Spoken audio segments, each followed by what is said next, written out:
Welcome to the worst of the best podcast. You wanted the best.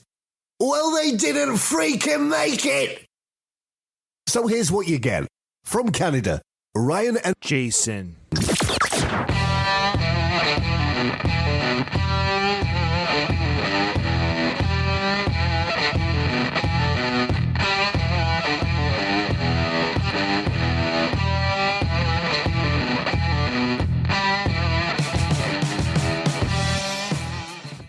Welcome, everyone, to the Worst of the Best podcast. I am your host, and with me today, again, this is starting to become kind of a regular thing, and that's fine by me and hopefully fine by our listeners, is my brother, Jason. How you doing? Doing really well, thank you. Thanks for having me back. Definitely happy to be the worst of the best podcasts. Host? See how much I suck? Yeah. And the worst of the best. That's right, you are. Of the hosts. All right, well, we have an interesting one today. I don't think we've delved on this podcast too much into the realm of space or science, but that's what we're doing today. Yeah, this is out of my wheelhouse. Oh, yeah. It's going to be very interesting to take a look. Yeah, and this is a great one because this is an audio experiment or what have you. You and I are going to basically hear the sounds for the first time, and our audience will hear these sounds for the first time with us. And I'll get to what these sounds are. Well, the title will say it. People have already clicked on the title. They'll know what these sounds are from. Then let's just say these are sounds made by astronomical objects. So objects in space. Could be a planet, could be a moon, a comet. What makes this interesting? Well, one, that we have the ability to record these sounds, especially when in space, Jason, there is no sound. Yes, and that's why I was a little confused as to how this works, because I was under the impression that there is no sound in space.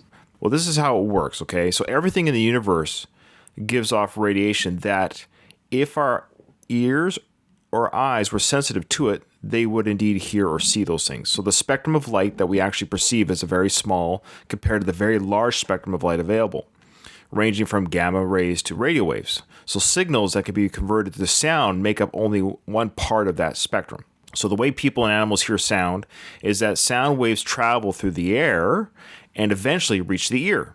And inside, they bounce against the eardrum, which begins to vibrate. And those vibrations pass through small bones in the ear and cause small hairs to vibrate. And the hairs act like tiny antennae and convert the vibrations into electrical signals that race to the brain through the nerves.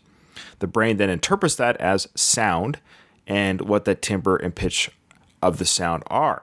So everyone's heard, of course, the line used to advertise that 1979 movie Alien: "In space, no one can hear you scream." One of the greatest taglines ever for a movie. Yeah, it's actually quite true, though, as it relates to sound in space. For any sounds to be heard while someone is, quote, in space, there has to be molecules to vibrate. On our planet, Earth, air molecules vibrate and transmit sound to our ears. But in space, there are few, if any, molecules to deliver sound waves to the ears of people in space. Right, so this is sound that we as people can't hear, but if we were put together differently, we would be able to hear these. I'm not sure if you've ever heard of the amount of colors and light that butterflies can see. If we could see what they see, we'd be overwhelmed. That's we wouldn't be able to actually move around because, we'd be overwhelmed by what we can see. So the butterfly and the human occupy the same area, space, speaking of space, the same geographical area, but they're experiencing the reality around them at a different spectrum. So that's right. So the human is flopping around in space. They're not going to hear themselves scream or the comet whizzing by their ear, but that object and ourselves are, quote unquote, making noise. It's being produced. We, of course, now through NASA and satellites and the Voyager program and what have you, we're able to now receive sound with computers. Go ahead and Google that, ladies and gentlemen. I'm not going to go through that whole thing. I'm not going to bore everyone to death. But basically, with our with our technology that we have today through satellites, Voyager being the big one traveling through the solar system, we're able to receive the sound and basically translate it into that which our ears will hear and understand. Reinterpret it. That's right. So what's really crazy is, I've heard a couple of these, but I didn't want to hear all of them because I wanted to hear them with you. And I even forget what I heard now when we chose this topic a week ago. It's just amazing some of the stuff these things make. It's weird that these objects are making the sounds that they make, and the sounds that they make are weird. The first one is the sun. You would think that big fireball would make some sort of sound, some sort of energy would come off that object. And well, it does indeed. Before we get into the sound, so with Jason and I, of course, at the end, we're going to pick what we think is the worst sound. Whatever that criteria is, I don't know. In the whole universe of recorded sound, we will pick the worst one. It's our job to pick the worst sound. Yeah. Okay. So, all right, dear listener, you let us know at the end if you agree with our pick. And, of course, we don't know what that will be until the very end because I don't even have any idea. What those criteria will be, we'll just decide at the end why we decided that sound was the worst sound. So it's a good thing that we cannot hear the sound of the sun. If we could, we would hear a deep and low humming sound that quickly becomes irritating and may even cause a headache if it goes on for too long.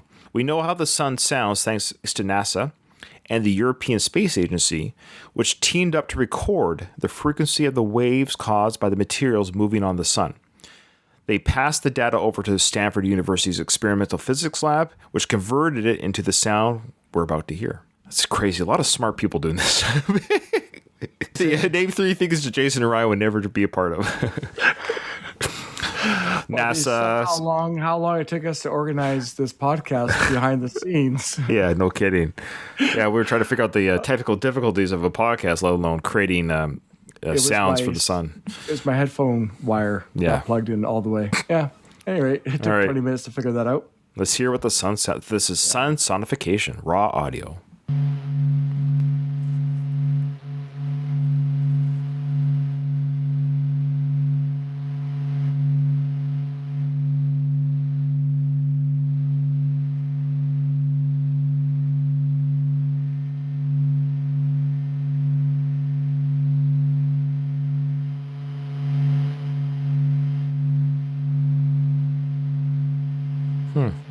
It's pretty uneventful.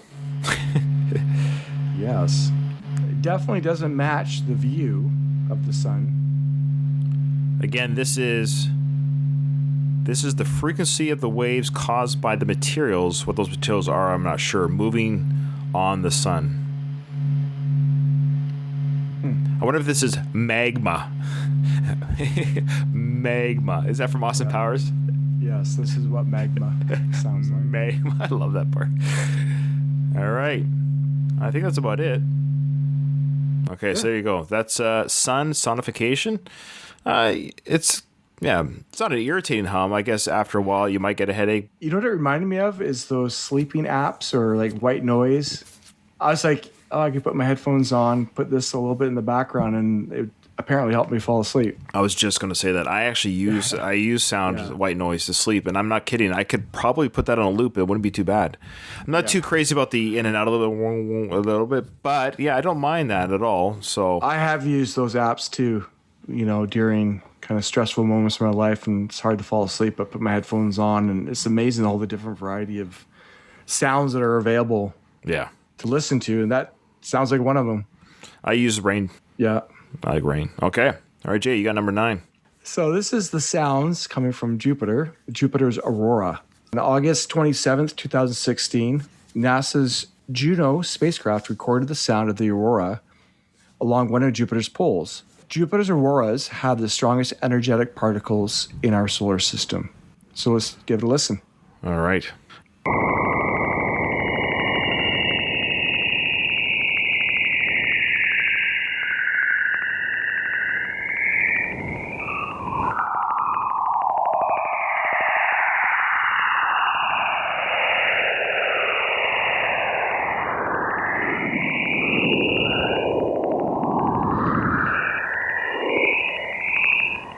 Okay, that was interesting.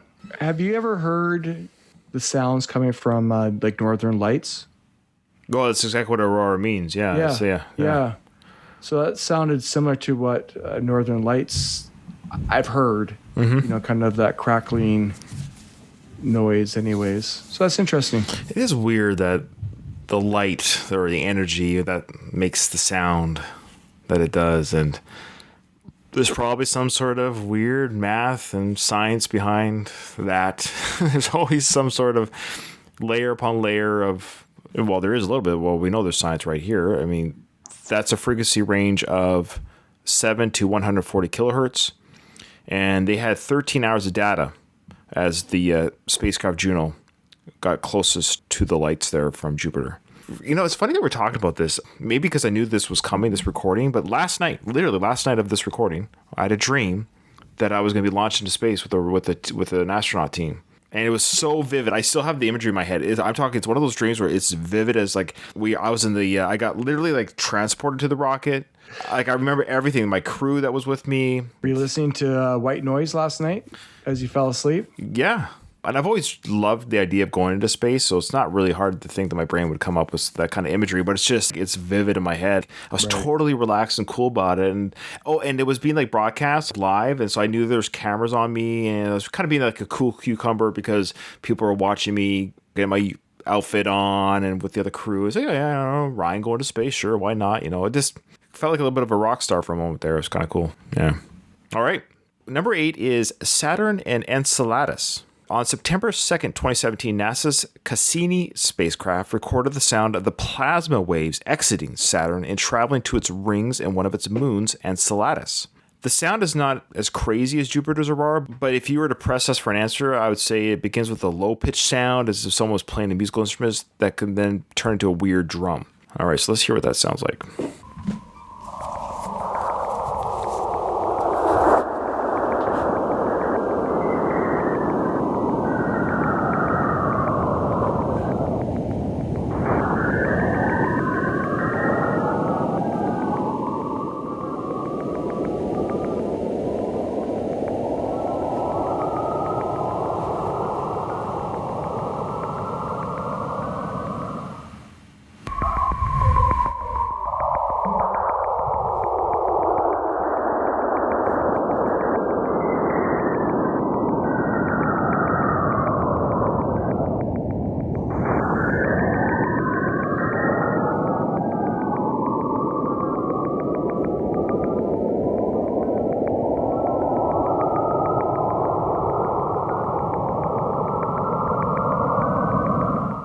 That was kind of cool. That was a cool one. I was kind of waiting for the bass to drop. Yeah. You know, that sounded like the buildup of an EDM party song. The clickety sound, that wasn't a recording sound. You know, that was actually the clickety sound was from the moon, and the sound waves from Saturn. It's weird. What's going on here?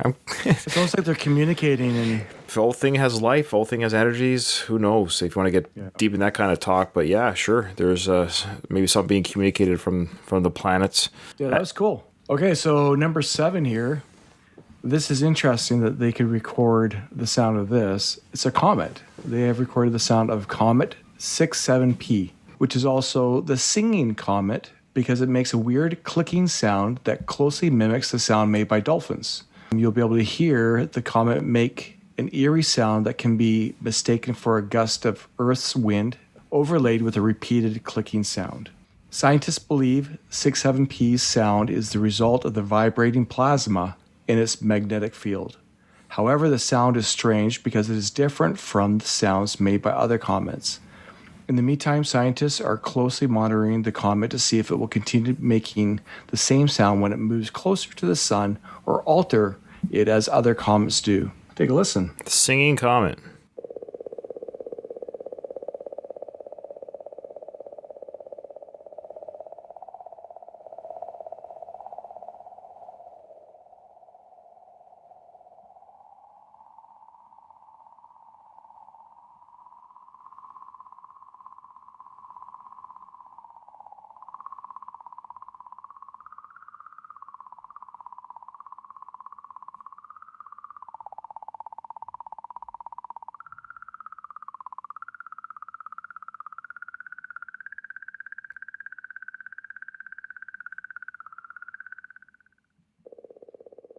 Apparently, there's like a mixed tape on this.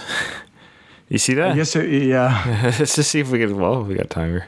I didn't know if they were joking or if that was who satire. knows? But what I wanted to say about that, it's interesting how like a lot of movies with aliens have clicking noises and sounds associated with the alien characters in those movies. For example, the movie Signs with Mel Gibson and Joaquin Phoenix. The aliens in there had that very distinct clicking noise. I wonder if they got their inspiration from some of these sounds from space. Oh, possibly. Yeah, that clicking sound is definitely used in space or alien type movies. Yeah, I like it. No, I just looked on YouTube. There's no real. Yeah, I thought they were just joking. All right, silly gooses. Okay, number 6, Mars. All right, classic Mars. A lot of exploration's been done there. However, on November 26, 2018, NASA's Insider landed on Mars. Then on December 1st, the same year, it recorded the sound of wind blowing on Mars. What we're about to hear is a relaxing, low-pitched note.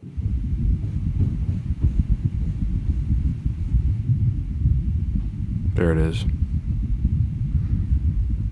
NASA turned it up for us.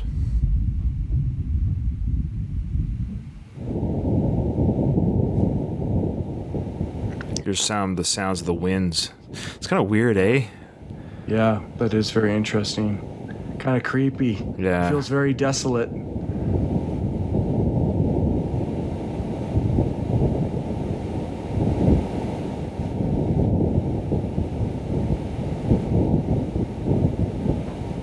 Mars is an interesting something going on there. Something went on there. There's a lot of weird theories and rabbit holes. Hopefully Elon Musk can answer some of these questions once he gets there. Here's a question for you, Jay. Let's say they had a colony ready to be lived in for humans, and you could be transported there. Would you go and to never return? No. Well, maybe it depends on where I am in life. If I'm like 65 and the best years on Earth are behind me, maybe. But it just depends on, like right now I kind of feel like there's a lot of unfinished business here on Earth that I want to enjoy and experience. I don't want to leave that yet.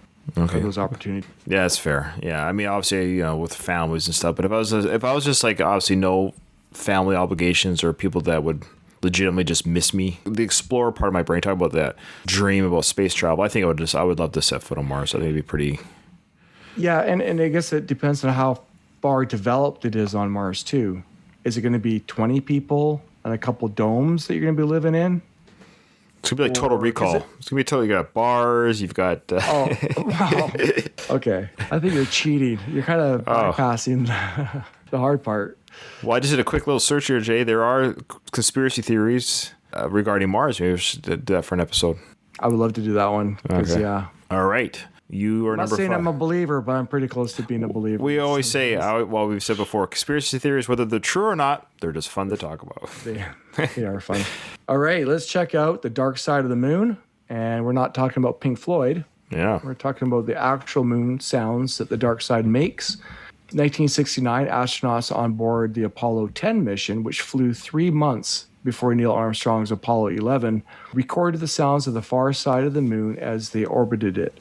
Interesting here, according to the video, the astronauts recorded the sound instead of immediately relaying it to NASA because they could not communicate with NASA from their far side of the moon. At some point, they even considered hiding the recording from NASA over concerns that NASA may think they were making things up and drop them from future missions. However, they later gave it to NASA, which released it to the public in 2008. Weird. Okay, So that's interesting. Yeah, they're up there. They're like, I don't know, this is pretty crazy, guys. And I haven't heard this sound, so I'm intrigued now. But it's interesting how they were like, I don't know, should we just hold on to this, play it for the parties, the future Christmas parties and stuff? Because they were afraid that NASA would think they're crazy. But it's interesting, NASA didn't release it until 2008, so they did hold on to it for quite a while. What I find interesting about all of this, though, is back then in 1969, they happened to have the instruments to record the sounds that they couldn't hear, other than they actually had those measuring devices that soon into space. Oh boy, no. Okay, actually, our next episode is the moon landing a conspiracy. 10 clues that the moon landing was a conspiracy. Boy, we got our next. Well, it's interesting that we recorded the sound and they are like, we can hear it, but let's not tell anybody. That's because they might not believe us. Let's hear what they. Noises reportedly were heard in May 1969 by the Apollo 10 astronauts as they circled the moon, a month before the first astronauts stepped foot on the lunar surface on July the 21st that same year. The 3 astronauts on board were Thomas Stafford, John Young, and Eugene Cernan. The sounds, which lasted about an hour, were recorded and transmitted to Mission Control in Houston. That is music even sounds outer spacey, doesn't it? Do you hear that? That whistling sound? According to the Discovery show, the trio felt the sounds were so strange that they debated whether or not to tell the chiefs at NASA, for fear they wouldn't be taken seriously and could be drafted from future space missions. NASA says the sounds could not have been alien music. An engineer from the U.S. Space Agency said the noises likely came from interference caused by radios that were close to each other in a lunar module and command module. Astronaut L. Warden, who flew on Apollo 15, disputed that explanation. Why is this guy talking like this? Logic tells me that if there is something recorded on there, then there is something there.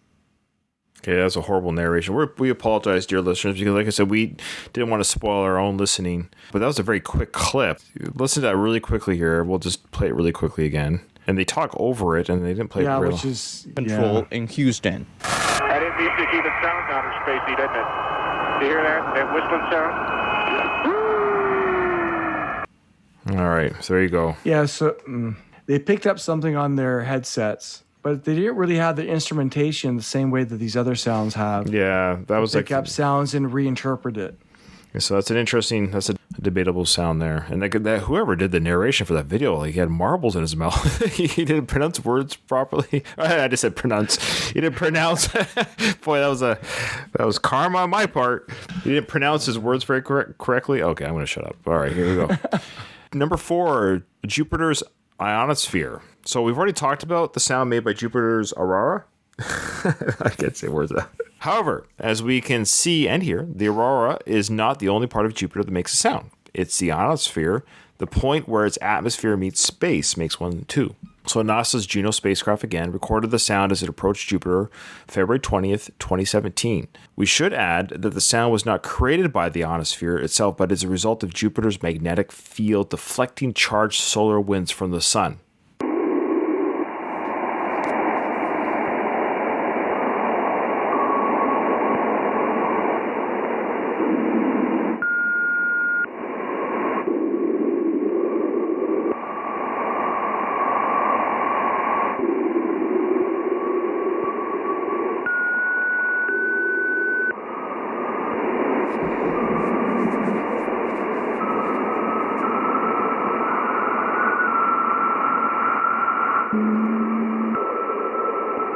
It almost sounds like I work in the Navy. I'm a submarine hunter, and it sounds like sonar, like that. The pinging. I was going to ask. When this was done, I was going to ask if this had any relationship to. It does. Some of it does sound like an underwater sound. Yeah, right there. That sounds like sonar off a submarine. It's weird.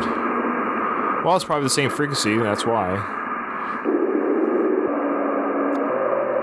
The shorter duration of a sonar ping, but the same idea. That's weird. What the heck? It sounds like it's talking to each other.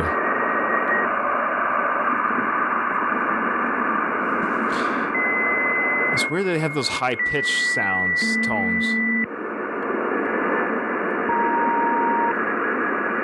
It's like dial-up. Yeah, it's like, Mom, get off the computer. I gotta call my girlfriend. The fax is coming in. Yeah, that's right. Incoming fax. All right. That's interesting. That one was very interesting. What would be even more interesting if I knew exactly what plasma was? Plasma has been referenced a couple times, and we use the word plasma, but I'm not quite sure exactly what plasma really is. I wish there was some sort of tool that if we asked it a question, it'd give us an answer. Hi, I'm Emerald Robinson, and in this What Is video, we're going to investigate the state of matter called plasma. Plasma is the state of matter that consists of a mass of free electrons and positively charged particles called cations mixed together. Plasma has neither a specific shape nor a consistent volume. In other words, plasma can easily flow into and take the shape of a container and will expand, redistributing itself to evenly fill that container. Although the properties of plasma are similar to those of gases, plasma and gases are not the same thing.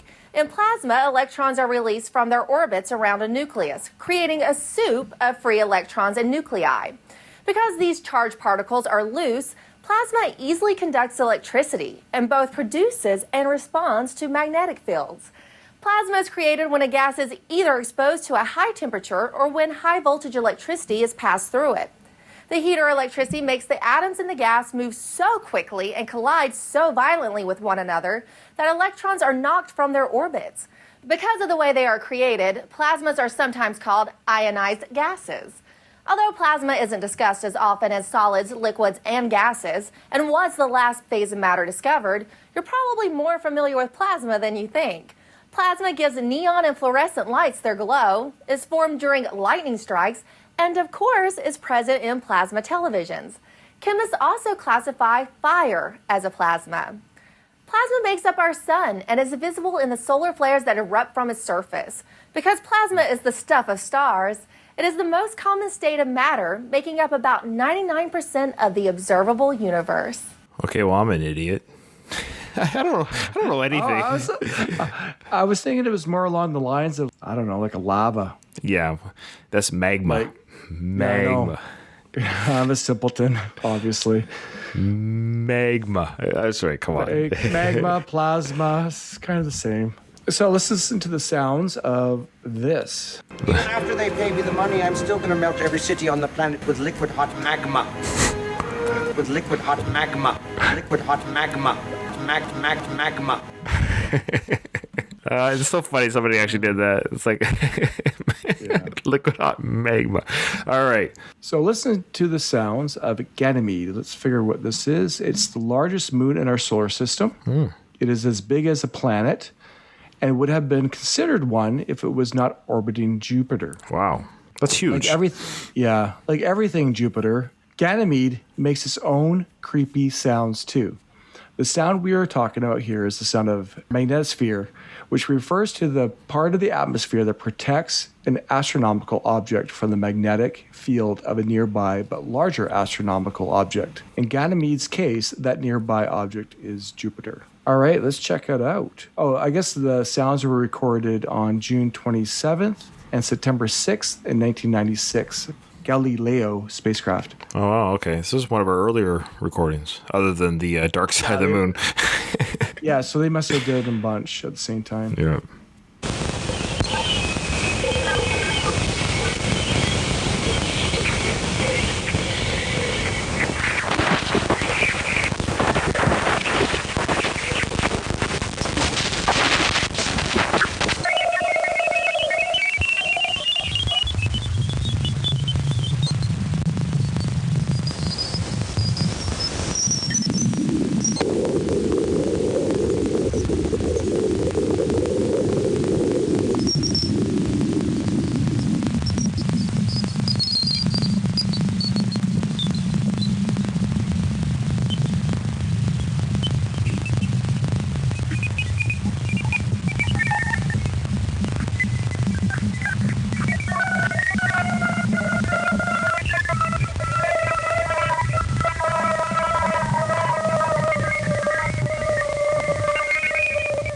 That was another cool one.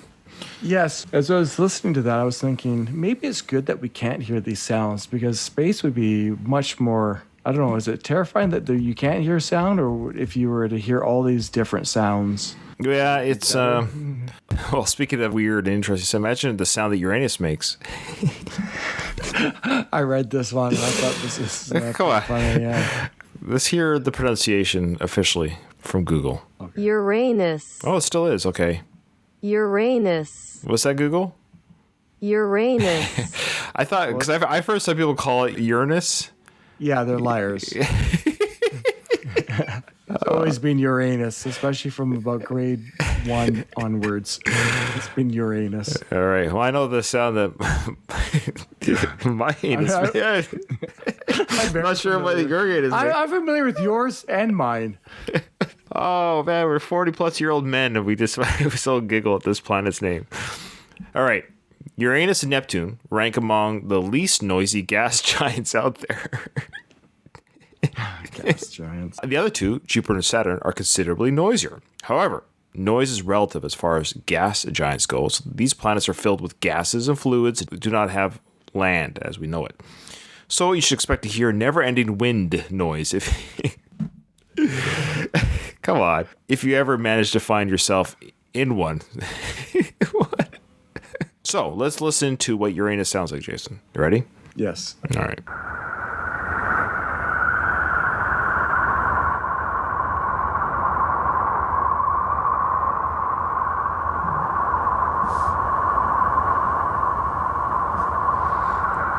Okay, so we're not going to play the whole 32 minutes of this clip, so let's just skip around, though, of course, to see what other sounds we might get here. Oh, it's a good sound effect for like a desolate planet sound. Oh. You hear that whooshing sound? Yeah, it sounds a little bit wet. Wet and whooshy?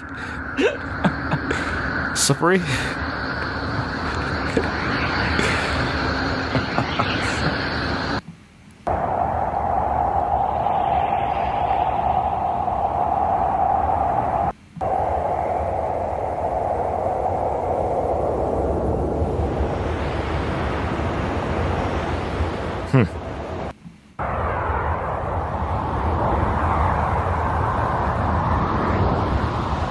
Sounds like a kind of a woodwitch. Yeah. Interesting. Yeah. All right, there you go. That was Uranus. I like the sounds of Uranus. I like the sounds of Uranus too. Thank you. It never gets old. Okay, so the last on our list is Earth. Oh. So we talked about Ganymede having a magnetosphere. Mm-hmm. Earth also has a magnetosphere. Oh. It contains 2 rings of plasma that we call the Van Allen radiation belt. Yeah, if you get into the conspiracy theories of the moon, Yeah. and so you had they're saying that nothing can pass through those belts without being utterly destroyed. So that's a conversation for another day, but go ahead. Yeah, let's hear what those belts sound like. Yeah, so this is again from NASA. So it's the sound of the radiation belt. Oh. The Sound of Earth Song, presented by Science at NASA. In space, they say, no one can hear you scream. Nobody ever said anything about singing, though. A NASA spacecraft has just beamed back a beautiful song sung by our own planet. It's called Chorus, explains Craig Kletzing of the University of Iowa. This is one of the clearest examples we've ever heard. Chorus is an electromagnetic phenomenon caused by plasma waves in Earth's radiation belts. For years, ham radio operators on Earth have been listening to them from afar. Okay, Now, NASA's twin radiation, electric and magnetic field instrument suite and integrated science receiver used to pick up the signals.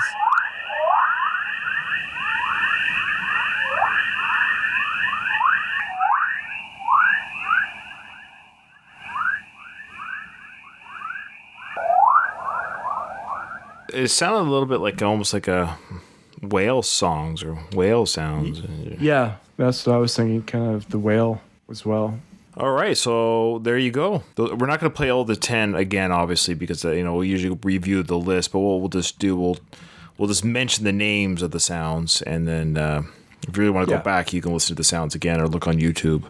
So we had number 10, the Sun, Jupiter's Aurora, Saturn, and Enceladus. Yeah, it's my favorite Mexican food. Yeah. Comet 67P, Mars, dark side of the moon, Jupiter's ionosphere, Ganymede, Uranus, and Earth. All right, Jay, I think last one I picked first, so why don't you go ahead and tell the listeners what you think is the worst of these examples, the worst sound from space, and why? I'm conflicted because that moon one, or the dark side of the moon, seems a little suspect to me because I don't think they were doing the same stuff that everybody else was doing, picking up sounds with proper instrumentation and then reinterpreting that information for us. It sounds like they got interference on their headsets or something, a microphone picked up something, because they weren't measuring the sounds the way that every other one was measuring sounds. So my first response would be that one, but I almost feel like that should be taken off the list, honestly. Everybody else was doing something very different than that sound. Yeah, I kind of hear what you're saying about regarding did they even have the proper equipment to even do what they said that they could do. I'm going to lump it in that they think they recorded something, but I'm going to say that's my pick anyways, regardless. It's a very underwhelming sound, even if it's legit the sound that they think they had on the dark side of the moon.